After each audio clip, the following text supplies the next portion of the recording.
Bismillah. Bismillahirrahmanirrahim. Alhamdulillahirabbil alamin. Allahumma shalli wa sallim ala sayyidina Muhammadin miftahi babi rahmatillah adada ma fi ilmillah. Salatan wa salaman daimaini bidawami mulkillah wa ala alihi wa sahbihi. Allahumma salli ala sayyidina Muhammadin salatan taftahu biha lana futuhal arifin wa tufaqihuna biha fid din wa ala alihi wa sahbihi. Assalamu alaikum warahmatullahi wabarakatuh. Hadirin yang dimuliakan Allah Ta'ala, sahabatku dimanapun antum berada, alhamdulillah pada malam hari ini Allah Ta'ala pertemukan kita kembali di Masjid Raya Bintaro Jaya dalam keadaan sehat walafiat. Mudah-mudahan yang sakit zahir maupun batin jadi sehat, yang sehat zahir dan batinnya mudah-mudahan selamat sampai akhirat. Amin Allahumma amin. Pada kesempatan malam hari ini, insya Allah saya akan sedikit membahas masalah hati. Sedikit membahas masalah hati. Karena hati itu adalah sumber segala-galanya. Ya, sumber segala-galanya. Dari kitab Idah Asrar Ulumil Muqarrabin yang udah saya terjemahkan dengan judul Rahasia Ilmu Para Wali. Itu ada satu bab judulnya Menjaga Hati. Dikatakan oleh pengarang kitab ini Habib Muhammad bin Abdullah Al-Idrus, beliau menyebutkan, wahai saudaraku, jagalah hati dan nuranimu dari berbagai bisikan buruk dan pikiran tidak baik. Hati seorang salik adalah gudang hartanya dan sandaran dirinya. Setiap kali di hatimu terlintas pikiran-pikiran buruk, segera hapus dan hilangkan. Bisikan yang terbetik dalam hati sangat beragam. Jika tidak segera dihapus, bisikan itu akan melekat kuat dan melahirkan hal-hal yang membahayakan seperti amarah dan syahwat. Sampai akhir ucapannya. Karena ini lumayan. 2 halaman itu kalau dibahas bisa 1 tahun tidak selesai. Ya, 2 halaman itu kalau dibahas bisa 1 tahun enggak selesai. Saya baca untuk tabarukan, ambil barokah. Singkat begini. Kita punya di tubuh ini alat yang kita gunakan untuk melihat, namanya apa ini? Kornea. Betul ya? Jadi yang digunakan untuk melihat itu kornea. Kalau korneanya rusak, penglihatannya rusak. Benar begitu. Saya bukan dokter, jadi saya harus konfirmasi kepada para dokter sekalian. Ini kalau korneanya terhalang, kita walaupun nggak rusak, korneanya terhalang bisa melihat nggak? Nggak bisa. Kalau halangannya itu begini ya selesai masalah, nggak bisa lihat. Kalau halangannya itu kaca, ya kaca, dan kacanya buram, kacanya nggak bening, maka penglihatan kita pun jadi buram, tidak bening. Bahkan penghalang ini di depan kornea mata bisa menyebabkan kita salah pandang. Bisa menyebabkan kita salah pandang. Dikira wanita, ternyata seorang pria. Dikira pria, ternyata seorang wanita. Dikira gajah, ternyata cuma batang sebuah pohon. Ini karena pandangannya terhalang sesuatu. Maka sebagaimana kita menjaga kornea mata kita agar tidak terkena sesuatu, agar tidak rusak, agar tidak terhalang ketika memandang, maka seharusnya kita menjaga hati kita seperti itu. Menjaga hati kita seperti itu. Karena sumber segala-galanya adalah hati. Jadi kalau hatinya ini terhalang, maka nanti cara pandangnya pun akan terhalang. Orang bicara A, kita bisa tafsirkan jadi Z. nggak jadi A lagi. A bisa berubah jadi Z. Orang bertanya, kita bisa mengira orang lagi marah. Orang nasehatin, kita kira lagi menjelek-jelekan. Bisa salah semuanya karena hati yang kita gunakan untuk melihat, hati yang kita gunakan untuk merasa, hati yang kita gunakan untuk mencerna, hati yang kita gunakan untuk berpikir, dalam kondisi satu, cacat hatinya. Cacat hatinya. Kedua, nggak cacat, tapi hatinya kotor. Yang ketiga, hatinya terhalang sesuatu. Inilah yang sering terjadi dalam kehidupan sehari-hari tanpa kita sadari. Karena itulah dalam sebuah hadis yang diriwayatkan oleh Imam Tirmidzi, Baginda Muhammad sallallahu alaihi wasallam mengajarkan sebuah doa kepada Khalifah Umar bin Khattab radhiyallahu taala anhu agar beliau membaca doa berikut. Allahumma ja'al sarirati khairan min alaniyati waj'al alaniyati salihah.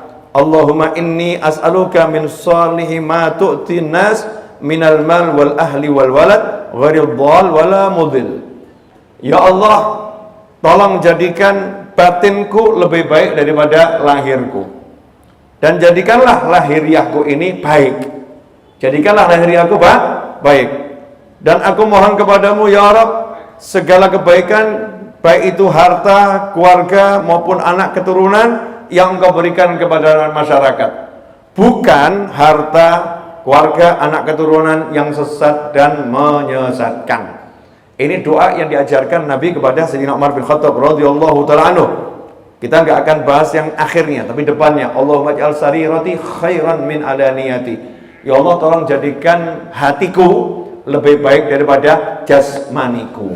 Nah, masalahnya dalam kehidupan ini, jujur saja ya, kita ini suka cek hati atau cek wajah? Cek hati atau cek wajah? Cek wajah. Cek hati atau cek perut? Masya Allah, sekarang musim cek perut, diameternya berapa ini ya? Diukur ya. Wah, ini perlu set up, ini perlu lari ya, perlu push up ya, dan lain sebagainya, biar perutnya nggak gemuk ya, biar perutnya nggak buncit, biar perutnya dilihat indah, biar fisiknya dilihat indah. Itu yang saat ini kita lakukan dalam kehidupan sehari-hari, sehingga kita mengontrol makan kita ini ditimbang sekian, ini diukur sekian, jangan makan ini, jangan makan itu, jangan makan itu, makan ini saja, ini jangan banyak-banyak. Semua gara-gara apa? Agar penampilan kita lihat enak, dilihat orang lain juga enak. Kita rasa enak dan orang lain melihat kita pun jadinya enak. Itu sesuatu yang oke, baik, nggak jadi masalah. Tapi masalahnya sehebat apapun fisik kita, kalau hati kita rusak, maka sia-sia. Saya sering ngasih contoh begini, gak usah ngurus orang lain, tapi coba kita ingat diri kita sendiri ya. Pernah enggak kita ini dalam keadaan sehat, segar, ya, duit banyak, kurang apa lagi itu? Sehat, segar, duit banyak. Ini seorang misal ya, seorang suami. Karena di sini banyak laki-laki. Banyak laki-laki. Mungkin pemirsa di rumah yang lagi nonton dan ikut ngaji juga laki-laki mungkin. Sehat, segar, duitnya banyak. Dalam perjalanan pulang terlambat. Terlambat, bawa duit banyak, badannya sehat, segar, senang. Tiba-tiba ditelepon istri. Jam segini kok belum nyampe rumah, kenapa? Dijawab, macet. Enggak, saya lihat dari Google rutemu enggak macet kok, biru. Saya mau nanya, jadi segar atau mulai berkurang segarnya? Jadi semangat atau agak loyo? Ini para suami yang ditanya kok nggak berani jawab, kenapa ini? Semangat atau agak loyo? Jujur saja. Ada perubahan yang tiba-tiba ya, tiba-tiba. Suasana nggak enak itu membuat kita bad mood, kalau kata orang ya. suasana hati nggak enak. Baru suasana hati nggak enak, langsung tubuh kita yang segar itu jadi nggak segar lagi. Uang yang banyak itu jadi nggak berarti lagi. Rasa senang yang ada, semangat yang ada, tiba-tiba sirna. Yang ada lemes, lunglai. Aneh ya. Emang ada yang salah dengan protein kita? Enggak. Gizi kita? Enggak. Ekonomi kita? Contoh tadi duitnya banyak? Enggak. Ketampanannya? Oh, pria tampan kok. Enggak. Lantas apa? Hatinya dikit saja dengar berita yang enggak enak, kalimat yang enggak enak, langsung goyah. Sehingga fisiknya enggak mampu lagi menampung resahnya hati. Hatinya resah, fisiknya ikut resah. Nah, bagaimana caranya agar kalau ada begitu enggak ngaruh gitu loh ke hati? Nyantai saja.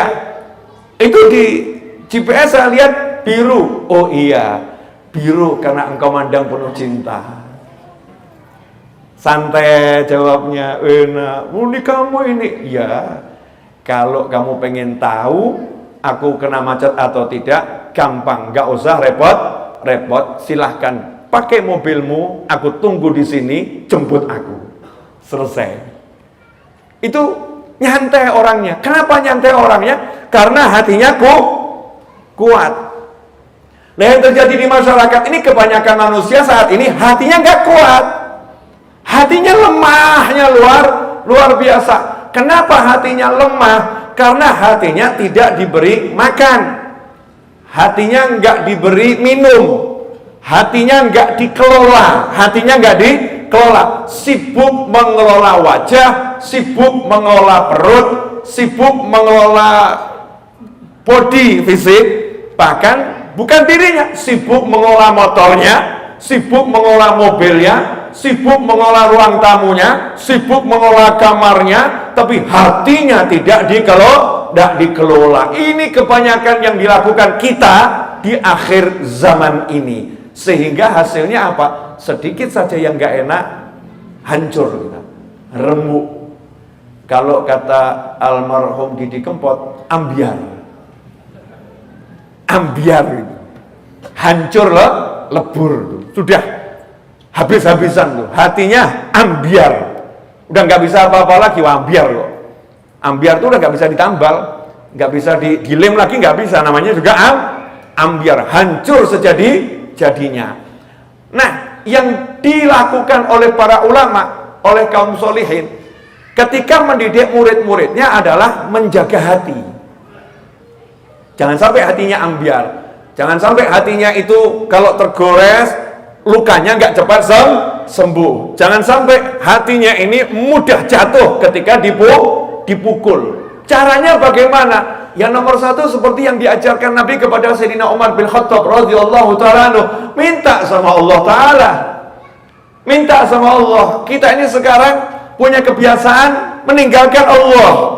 Allah tuh nanti saja, kalau darurat baru ngomong sama Allah, kalau kepepet baru ngomong sama Allah. Seakan-akan kita bisa berjalan sendiri. Padahal sederhana, ngomong saja sama Allah. Itulah yang diajarkan oleh Nabi Muhammad SAW kepada para sahabatnya. Sekelas Khalifah Umar bin Khattab radhiyallahu ta'ala anhu, yang kalau lewat satu jalan, setan ngungsi cari jalan yang lain. Artinya hatinya luar biasa, hatinya super bercahaya, manusianya kuatnya luar biasa. Itu pun diajarkan oleh Nabi untuk baca doa, Allahumma ij'al sarirati khairan min alaniyati waj'al alaniyati salihah. Ya Allah, jadikan hatiku lebih baik daripada jasmaniku, dan tolong jadikan jasmaniku ini baik, taat sama Allah Subhanahu wa ta'ala. Sementara kita ini yang hatinya amburadul, lahirnya juga nggak jelas, nggak minta sama Allah agar hatinya dijadikan baik. Ini kesalahan fatal, dan itu bukti kalau kita tidak mengelola hati kita dengan sungguh-sungguh. Sampai di sini jelas?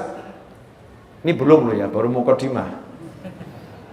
15 menit nih ya, 15 menit ini mukadimah biar paham apa yang mau saya sampaikan pada waktu antara maghrib dan isya kali ini, yaitu mengelola hati. Ini yang duduk sama saya ini, saya duduk sama antum, antum duduk sama saya. Pangkatnya di sisi Allah beda-beda. Insya Allah semua diampuni, insya Allah. Yakin itu kan orang hadir majelis pulang pasti maghfur ya. Ankumu maghfurun lakum. Malaikat ngumumkan, nggak nanggung-nanggung. Ada malaikat khusus yang tugasnya itu mengumumkan ankumu maghfurun lakum. Silahkan pulang, dosa kalian sudah diampuni oleh Allah Subhanahu wa ta'ala. Amin, pasti itu.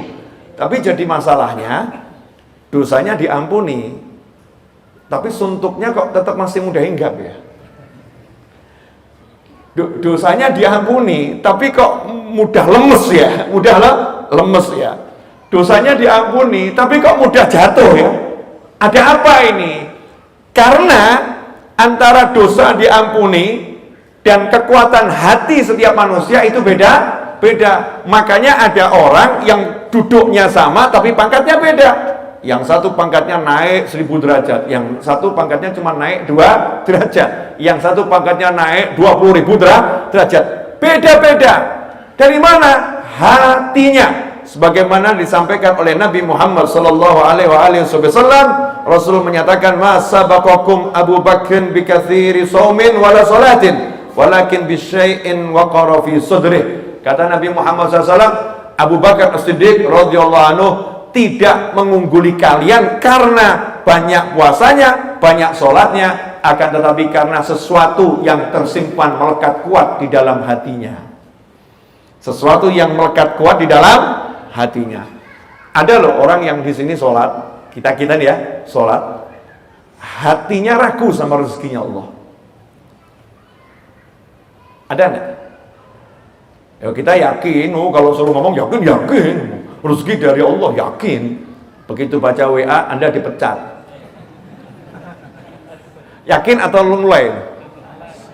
Lunglai. Besok gimana ini? Lusa gimana? Wah, aku pengangguran sekarang ini. Lunglai dia. Berarti hatinya ini ragu tanpa disadari. Wah, ada yang sholat, hatinya yakin yang luar biasa. Rezeki itu dari Allah Subhanahu wa ta'ala. Sama-sama sholat, tapi nilainya beda. Kenapa nilainya beda? Yang satu sholat dengan yakin total pada Allah Ta'ala, yang satu sholat yakin sama Allah, tapi kalau dipecat, ya gimana gitu ya? Gimana gitu ya? Ada lagi yang yakin, yang maha menyembuhkan Allah Ta'ala, tapi begitu badannya gak enak ke dokter, disuruh cek lab, ternyata terindikasi penyakit yang sangat langka dan gak ada obatnya. Lemes atau gak lemes? Lemes. Kenapa lemes? Hatinya. Ya, hatinya. Sementara ada yang satu nyantai-nyantai saja. Alah, cuman penyakit, paling resikonya mati. Gitu aja kok repot. Dah punya istri dinikmati, punya anak dinikmati. Nanti kalau waktunya ya mati, siapa tahu yang mati istri duluan. Masya Allah. Ini easy going kata orang ya, easy going, nyantai. Orangnya nyantai. Kenapa? Hatinya beda. Ya hatinya beda. Ini loh unggulnya manusia tuh di situ. Wali itu diangkat jadi wali bukan karena banyak sholat sunnahnya, bukan. Mungkin kita sholat sunnah lebih hebat dari para wali, mungkin. Cuman hati kita lebih busuk dari beliau-beliau. Para wali mungkin sholat sunnahnya cuman witir 3 rakaat, mungkin diangkat jadi wali Allah. Sementara kita yang sholat sunnahnya witir 3 rakaat plus sholat tahajud 100 rakaat. Kok nggak dilantik-lantik jadi wali? Kenapa ya? Oh ternyata hatinya masih punya dendam kepada orang lain. Suruh maafkan saja susahnya luar biasa. Sementara yang diangkat jadi wali tadi udah disakiti, dicaci, dimaki, dihina, dirusak nama baiknya. Orang-orang bingung, dia tenang saja. Kenapa kalian bingung? Namamu rusak. Di mana rusaknya? Di masyarakat.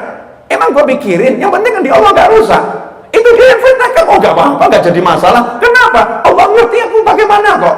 Kan yang terfitnah paling aku di hadapan manusia. Di hadapan Allah kan aku baik-baik saja. Gitu aja kok repot. Atas bagaimana sikapmu dengan dia? Mudah-mudahan masuk surga bersama. Enak bener itu. Mudah-mudahan masuk surga bersama. Hatinya ini, hatinya. Makanya kalau kita mau naik pangkat cepat, ya ini dikelola hati.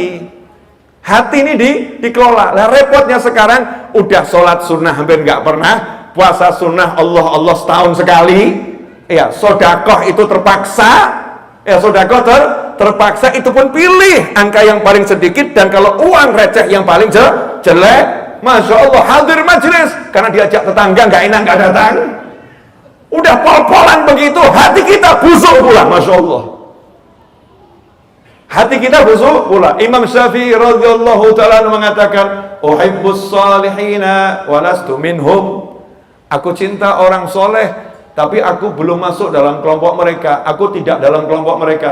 La'alli an anala bihumus syafa'ah. Aku berharap mudah-mudahan berkat cinta orang soleh, aku nanti dapat syafaat beliau-beliau. Wa akrahu man tijaratuhul ma'asi. Dan aku benci orang yang perdagangannya maksiat. Orang yang suka maksiat aku benci. Walau kunna sawa'an fil bidha'ah, meskipun aku dengan dia, kami ini perdagangannya sama, aku juga ahli maksiat. Ulama bahas apa maksiatnya Imam Syafi'i, dan bagaimana beliau bisa mengatakan aku bukan orang soleh, padahal beliau kalau Ramadan satu hari itu sholatnya 2 kali khatam Al-Quran, 1 pagi 1 malam, itu yang sholat. Yang di luar sholat lain lagi. Padahal ilmunya diikuti oleh umat manusia di seluruh penjuru dunia. Bagaimana mempelajari Al-Quran dan Sunnah sehingga merumuskan hukum-hukum Allah jadi ilmu fikih. Sampai sekarang kita pun pakai madhabnya Imam Syafi'i. Tapi beliau kok bisa punya hati yang seperti itu ya? Hatinya nggak ada sombong, hatinya nggak ada perasaan lebih hebat dari orang lain, hatinya nggak ada menghina orang. Aku cuma nggak suka maksiat. Kalau orangnya nggak pernah aku benci, sama aku dengan dia, sama-sama ahli maksiat. Maksiatnya di mana? Hatinya nggak ada benci sama orang, hatinya nggak ada musuh sama orang. Pernah Imam Syafi'i radhiyallahu ta'ala anhu itu jalan naik dokar ke pasar. Dokar itu bendi ya. Kalau di Jakarta namanya apa? Hah? Delman ya, macam-macam lah ya. Tergantung. Ini di Tangerang apa namanya? Kadang-kadang saya lupa kalau Bintaro itu Tangerang ya. Delman juga sama. Nah ini naik Delman. Tujuannya contoh ya, dari MRBJ menuju BXting. Ya, Bintaro BXting betul kan ya? Nah, sudah gitu pokoknya. Kontraknya harganya 10.000 misal ya. Naik Delman ke sana. Di tengah jalan Imam Syafi'i belum sampai BXting, baru sampai belokan itu ya, belokan underpass itu ya. Mau turun ke bawah, ingat kalau tongkat beliau atau dikatakan cambuk beliau jatuh, dan jatuhnya kebetulan di depan Living Plaza. Apa kata Imam Syafi'i? Pak, tunggu di sini. Beliau turun, kemudian beliau jalan kaki ke Living Plaza, ambil cambuknya, kemudian kembali ke Delmannya. Setelah itu, yuk lanjutkan perjalanan. Ditanya sama tukang Delmannya dan sama orang-orang, lu kenapa tadi Delmannya nggak suruh balik? Ngambil. Lah tadi kan kontraknya dari MRBJ sampai BXC, nggak ada kontrak MRBJ sampai underpass kembali ke Living Plaza, kemudian balik lagi ke BXC. Ini berarti saya nggak jujur dalam perdagangan, nanti ditanya sama Allah Subhanahu wa Ta'ala. Dan kalau mau bayar lagi mah nggak ada uangnya sudah nggak ada. Ini hatinya seperti apa itu? Hati yang betul-betul detil, ya betul-betul detil merasa dilihat sama Allah Subhanahu wa Ta'ala. Ini loh yang seharusnya kita miliki. Nah sementara kita sholat pun nggak merasa dilihat Allah. Jelas sholat ya, Allahu Akbar, seharusnya kan nggak mikir yang lain ya. Di depan Allah masih mikir yang lain. Saya mau kasih contoh begini, Bu, biar paham yang saya pakai contoh ibu-ibu ya Bu ya. Boleh ya Bu? Suamimu duduk berdua denganmu. Terus suamimu ngomong kepadamu, menyebut namamu, misal namamu Fulanah yang kucinta. Tapi matanya melirik melihat wanita di sampingmu. Kira-kira gimana Bu? Bu? Kira-kira gimana Bu? Tonjok. Sadis ibu. Colok matanya kita tadi. Culak gitu ya.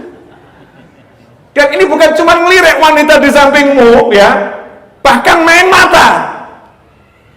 Main mata. Kasih kode-kode. Enaknya diapakan? Apa? Dirajang. Lebih ekstrim lagi dia. Nah ini kita sama Allah Ta'ala, Allahu Akbar, kita main mata sama yang lain. Jelas-jelas di hadapan Allah, dilihat Allah, Allah ngerti, kita main mata sama yang lain. Hati kita ini model apa ini? Model apa hati kita? Dan kita nyantai saja, enjoy saja. Assalamualaikum warahmatullahi wabarakatuh. Assalamualaikum warahmatullahi wabarakatuh. Yes, sholat selesai. Insyaallah. Ini sebetulnya parah. Makanya para ulama mengatakan kalau kamu mau tahu kondisi hatimu baik atau buruk, nggak usah cari dokter yang repot-repot, nggak usah cari ulama untuk ngecek, nggak usah. Cukup kamu sholat kamu cek. Kalau kamu sholat nggak bisa khusyuk berarti hatimu busuk, selesai. Kalau kamu sholat nggak bisa khusyuk berarti hatimu busuk. Nah berarti semakin baik hati kita semakin khusyuk. Maka prosentase khusyuknya sholat itu ukuran kebaikan hati. Karena itu dikatakan inna sholata tanha 'anil fahsya'i wal munkar. Salat itu mampu mencegah seorang dari perbuatan buruk, fahsya wal munkar, dari zina dan semacamnya, dan perbuatan mungkar. Kalau salatnya benar, hatinya ikut salat, matanya ikut salat, telinganya ikut salat, semua kujur tubuhnya ikut salat. Tapi ternyata sekarang kita ini tubuh aja nggak ikut salat kok. Sholat Masya Allah, Allahu Akbar. Sholat kita ini kalau dibawa zaman Nabi Muhammad SAW, sahabat bingung. Ini sholat niru siapa ini? Karena nggak ada sahabat sholat badannya bergerak, nggak ada. Mohon maaf dengan segala hormat. Dengan segala hormat, ini lagi mengkritik diri saya sendiri ya. Kalau ada yang ikut tersindir, Alhamdulillah. Kalau ada yang ikut tersindir, Alhamdulillah. Kita ini kalau sholat, coba nanti kamera CCTV-nya MRBJ ya, sesekali waktu dipertontonkan gitu. Terus sesama jamaah melihat dirinya sendiri. Waktu sholat, siapa yang tubuhnya mampu tidak bergerak? Tapi kalau antum melihat film Shaolin, pernah lihat film Shaolin? Itu kalau lagi berdiri bergerak enggak? Angkat kaki satu aja nggak bergerak. Ketika bersila nggak bergerak. Sementara Rasul mengatakan orang yang sholat megang-megang jenggotnya itu belum sholat. Sahabat Nabi kalau sholat itu lebih hebat dari yang kamu lihat di film-film itu. Kalau sholat tubuhnya tidak bergerak sama sekali, khusyuk tubuhnya nggak bergerak, mampu mengontrol sekujur tubuhnya. Kenapa? Hatinya jadi imam, hatinya itu hadir, hatinya itu jadi pemimpin, hatinya bisa menguasai dirinya sehingga betul-betul bisa diam. Nah kenapa kita banyak gerak dan lain sebagainya, mulut gerak, ini gerak, semua gerak? Karena hati kita belum bisa diam di hadapan Allah Subhanahu wa Ta'ala. Alhamdulillah 28 menit 20 detik.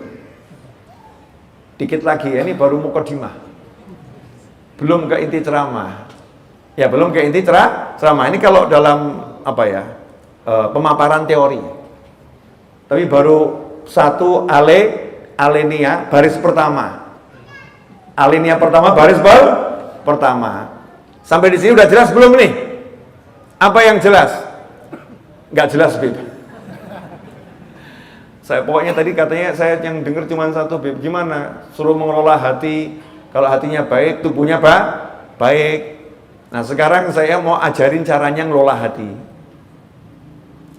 Bu, yang buat hatimu nggak enak apa? Buang saja. Jadi kalau hatimu nggak enak karena suami, maka suaminya ngawur. Bukan begitu maksudnya. Maka ikut pengajian dari awal sampai akhir. Kata Habib Novel, yang buat nggak enak di hati buang saja. Jadi kalau suamimu nggak enak, maka suamimu buang. Kacau itu. Naudzubillah min dzalik. Jadi semua yang buat hati kita nggak enak itu adalah semua yang dimasukkan ke dalam hati. Semua yang dimasukkan ke dalam hati. Makhluk nih, ciptaan Allah dimasukkan ke dalam hati, pasti akan membuat gak enak. Contoh, nih, gelas ada airnya. Gelas ada airnya. Kalau saya masukkan ke dalam hati saya pengen minum air ini. Air ini saya dambakan. Saya masukkan ke dalam hati. Belum sempat saya minum, kesenggol, jatuh. Hati saya bagaimana? Ada. Betul. Ini contoh sederhana. Handphone. Kalau handphone ini saya masukkan ke dalam hati, Sony Xperia 4 atau berapa ini ya? Yang paling baru tuh ya. Lumayan sih, cuma 26 juta. Iya, sombong dikit gak apa-apa gitu ya. Maksudnya bukan sombong nggak boleh ya. Tahadutan binikmah. Kalau buat cari ilmu, buat ngajar ya cari yang terbaik. Jangan buat selfie. Hai guys. Bukan. Nggak akan ketemu insya Allah yang begitu. Tapi buat majelis ilmu, cari yang terbaik. Ini kalau saya masukkan di hati saya, kok panitia kesini kesenggol, tak pecah. Itu wajahnya saya hafalkan terus. Itu yang jatuhin handphone saya. Itu orangnya itu dihafalin bener itu. Betul. Walaupun handphonenya nggak kenapa-kenapa, wajahnya panitia nggak hilang itu. Karena dimasukkan ke dalam hati. Dimasukkan ke dalam hati. Apapun yang dimasukkan ke dalam hati, nggak akan pernah membuat hati nyaman dan enak. Nggak akan pernah. Suami yang bilang sama kamu cinta pol sama kamu, istri yang bilang sama kamu, Mas, seumur hidup aku tak akan mencari orang lain, hanya engkau milikku sampai ke jannah. Masya Allah. Begitu Anda sakit, ya sakitnya sehari masih dirawat, 2 hari dirawat, sebulan setan mulai datang. Nggak usah diharapkan tuh suamimu, udah menunggu ajalnya. Sembari menunggu ajalnya, siapkan gantinya. Masya Allah, setan datang. Begitu suami yang sakit ini lihat di samping istrinya ada pria menemani, kira-kira bagaimana hatinya? Sudah badannya hancur, hatinya hancur semua. Dan saya nggak perlu ceramah bab ini, cek pengalaman masing-masing. Cek pengalaman masing-masing. Cek saja. Apapun itu. Mau kerudung, Bu, yang paling remeh-temeh kerudung. Kalau saya selendang nih, paling remeh-temeh selendang. Benda yang paling kecil dimasukkan ke dalam hati, langsung sama Allah Ta'ala akan dirusak benda itu untuk memberitahu kita, kalau kamu pilih yang lain, aku akan hancurkan hidupmu dengan yang lain itu. La ilaha illallah Muhammadur Rasulullah SAW. Karena Allah maha mencemburui hambanya. Gak boleh ada selain Allah di hati hamba-hambanya. Makanya sekarang ini masalah yang ada ini sebenarnya selesainya masalah gampang kok. Ya, buang saja itu, pilih Allahmu, selesai. Jangan dimasukkan ke hati gitu ya, pilih Allahmu. Suami mau senangkan istri, senangkan saja karena Allah itu. Jangan karena kata-kata dan kalimat-kalimat dan kata-kata sampaikan, tapi itu karena Allah, sehingga ketika responnya itu tidak seperti yang diharapkan. I love you, aku tresno marang awakmu, aku cinta kamu, dengan sekian banyak bahasa lewat Google Translate. Zaman sekarang kali ya. Sampaikan. Ternyata responnya cuman segitu kamu bisanya. Cuman gitu. Kalau gitu mantanku udah lebih hebat dari kamu. Masya Allah, suaminya dibegitukan. Hancur atau enggak hancur? Enggak. Mau suaminya udah hatinya ke Allah. Enggak apa-apa, Dik. Kalau kamu belum bisa menerima cintaku, enggak masalah. Yang penting Allah menerima cintaku untukmu. Masya Allah. Tenang dia. Karena dia semua ke Allah. Allah. Ya, dia Allah, terus ke Allah. Nah, sementara kita enggak, semua ditumpuk, dimasukkan ke dalam hati, semuanya. Allahnya ditaruh di luar. Allahnya ditaruh di luar. Allahnya nggak pernah dihadirkan. Allahnya nggak pernah dilibatkan. Allahnya nggak pernah diutamakan. Allahnya nggak pernah dijadikan nomor satu. Allahnya nggak pernah dijadikan sandaran. Allahnya nggak pernah dijadikan Tuhan dalam dirinya. Tuhannya bukan Allah, meskipun mengucap la ilaha illallah.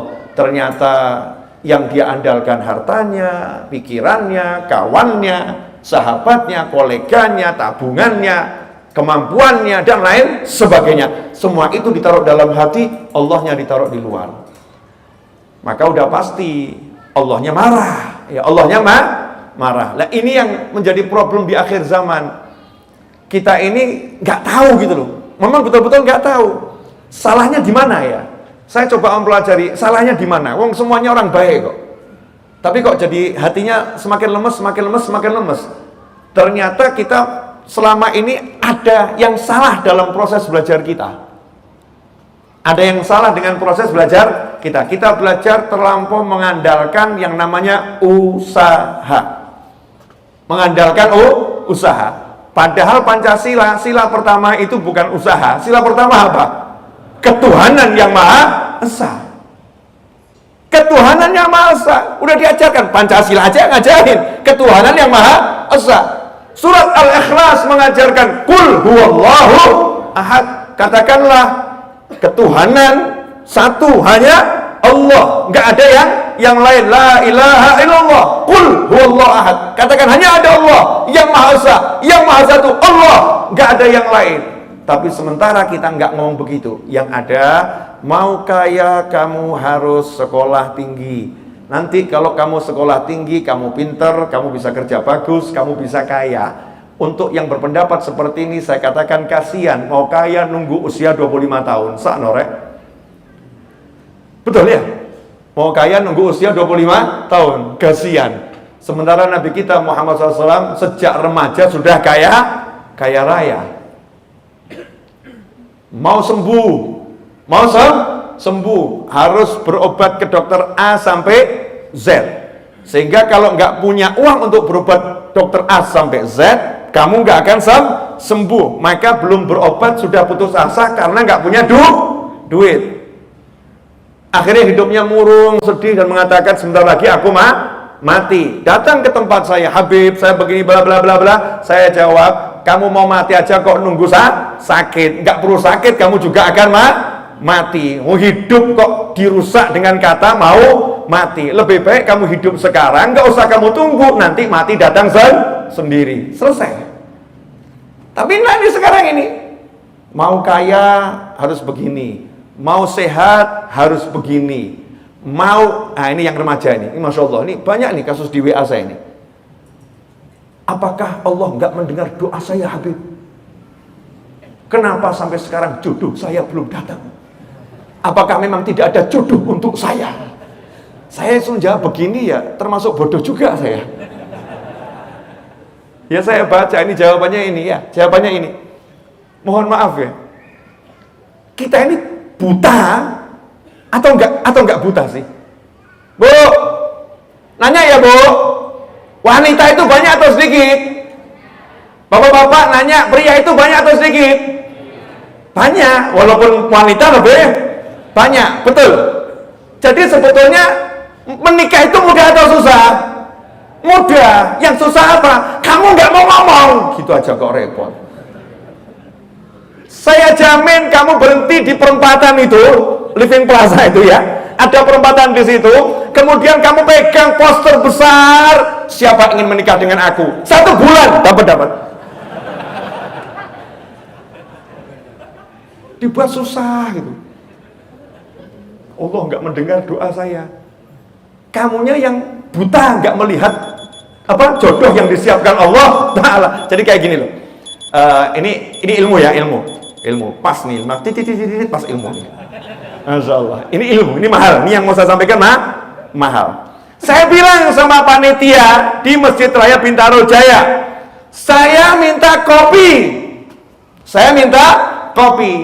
Kemudian panitia nunjuk, di depan MRBJ ada apa? Ada coffee shop, betul ya? Kemudian saya ngomong, saya ini pengen kopi nggak dapat. Di meja udah disiapkan 10 jenis kopi. Terus saya ngomong, saya ini pengen kopi nggak dapat. Panitianya tuli apa gimana sih ya? Kok nggak lihat keinginan saya? Ini saya nggak nyindir panitia loh ya. Nggak, saya nggak minta kopi soalnya. Kata jamaah yang hadir, Bib, kopinya banyak. Di sini ada, di sana ada. Ya ambil. Kalau kamu nggak ngambil, bukan nggak disediakan, tapi yang ada kamu buta, nggak bisa melihat. Paham maksudnya? Paham? Jadi yang mengatakan kenapa saya minta judul kok nggak dapat, yang ada itu kamu nggak mau ngambil. Wedok turah kok.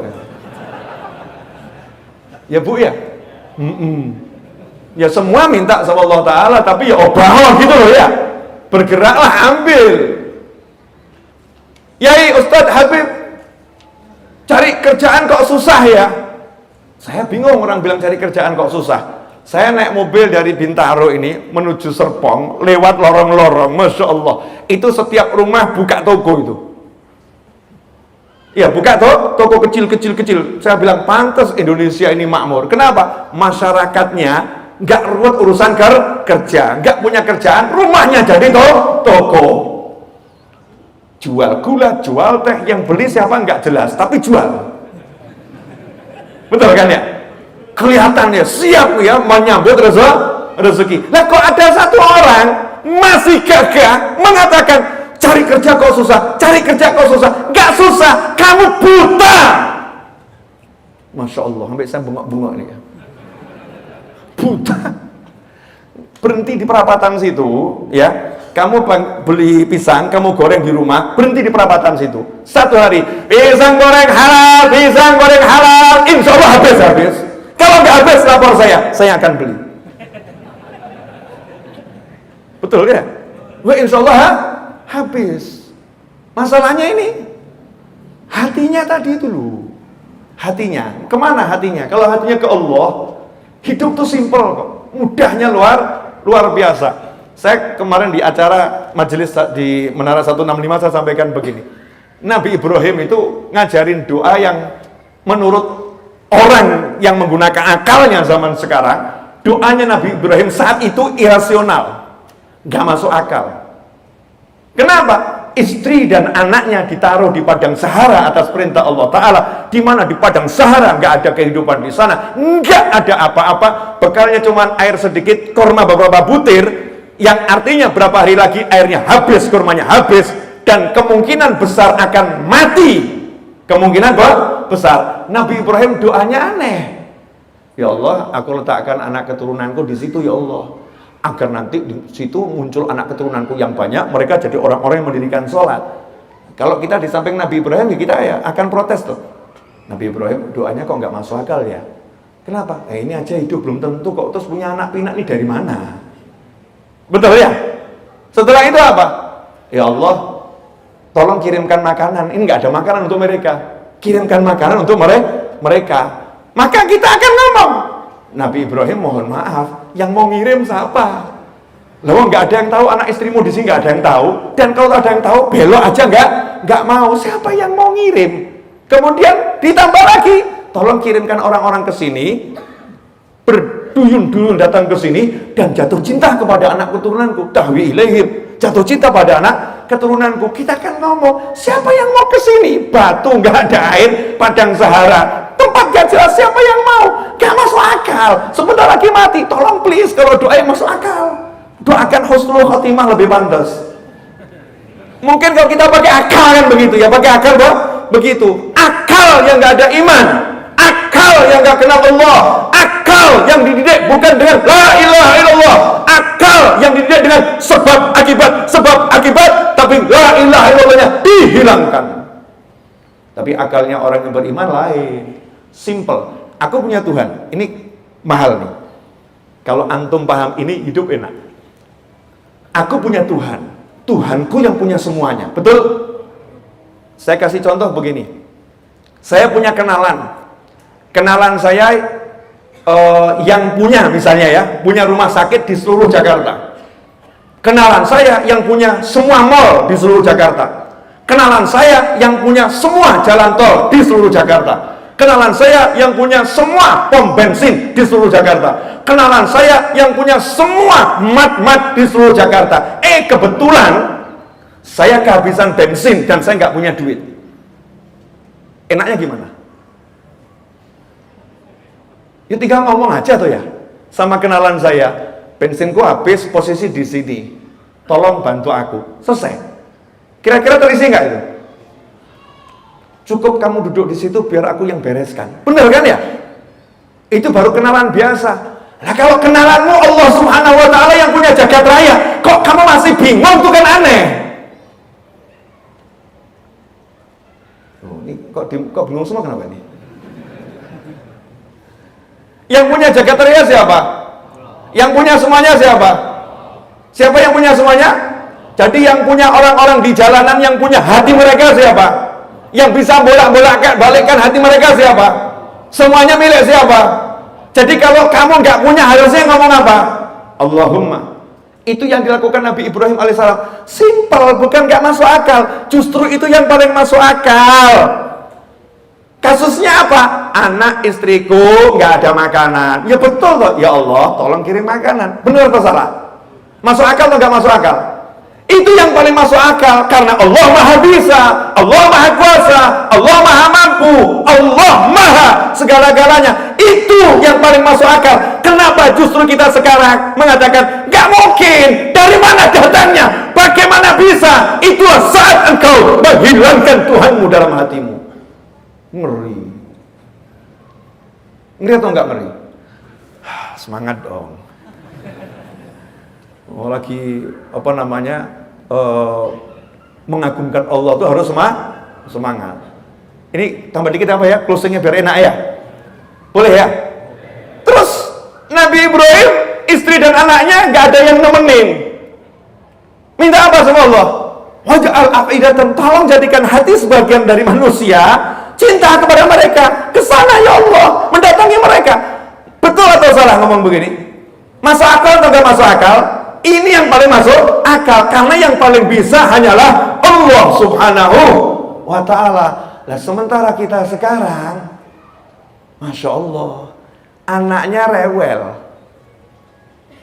Kalimat yang muncul apa? Saya udah mencoba segala macam cara, tapi anak ini bandelnya luar biasa. Udah, saya menyerah. Saya menyerah sama anakmu mas. Masya Allah, saya menyerah sama anakmu mas. Ini kan kebodohan luar biasa. Kenapa? Karena dia mengandalkan dirinya, kemampuannya, kekuatannya untuk ngurusi anaknya. Lupa kalau anaknya milik Allah, dia milik Allah. Mestinya kan tinggal ngomong sama Allah dulu, dan terus, dan selalu, Allahumma, ya Allah, anakku begini, tolong perbaiki anakku dengan lembut ya Allah. Jadikan dia kekasihmu ya Allah. Selesai. Terus lakukan proses nasehatin, ngajarin, terus tanpa berhenti. Kalau ada orang nanya, kok anakmu masih bandel? Jawabannya, anakku nggak bandel, lagi diproses sama Allah Ta'ala jadi walinya. Kamu kok yakin? Karena aku udah minta sama Allah Ta'ala. Nah kalau sekarang belum jadinya, lah belum jadi memang, nanti tunggu tanggal mainnya. Bisa nggak punya pola pikir yang gitu? Kalau pola pikir yang gitu enak atau nggak enak? Enak. Lah saya pilih yang enak daripada orang-orang milih yang nggak enak. Oh, mungkin. Udah masuk akal, nonsens. Dari mana? Gak mungkin. Seseorang yang ngomong gak mungkin, berarti dia menyandarkan semua usahanya dengan sebab akibat selaku makhluk, selaku manusia. Dia lupa Allah mengatakan, ud'uni astajib lakum. Panggil aku jawab panggilanmu, aku penuhi permintaanmu. Sebetulnya enak ya. Ya mudah-mudahan yang sedikit ini bisa menggugah hati saya dan hati antum semuanya untuk belajar lebih jauh. Ya, ngobrol sama Allah. Ya, ngobrol sama Allah, merasakan kedekatannya Allah Subhanahu wa ta'ala. Melihat dulu. Allah udah ngasih gitu loh. Allah ngasih, mau ngambil enggak itu? Mau ngambil atau tidak? Berjuanglah untuk melihat dan bisa merasakan semua itu dengan hati. Makanya yuk keluarkan yang di hati, buang yang di hati, Ya, jadikan semua itu boleh ada kalau nyambung ke Allah Subhanahu wa taala. Hakadza walafu minkum jazakumullahu khairan. Mudah-mudahan berkah manfaat. 50 menit kebersamaan kita ini insyaallah membuat kita nanti bersama selama-lamanya di surganya Allah taala. Amin Allahumma amin. Wa asyraqal badru alaina wa ikhtafa badru tamami mithla husni ma ra'aina fil iraqain wasyami rabbi faj'al mujtama'ana ghayatu husnul khitami wa'tina ma qad sa'alna min atayakal jisami wa akrimil arwah minna bi liqa khairil anami وابلغ المختار عنا من صلاة والسلام والحمد لله رب العالمين والسلام عليكم ورحمة الله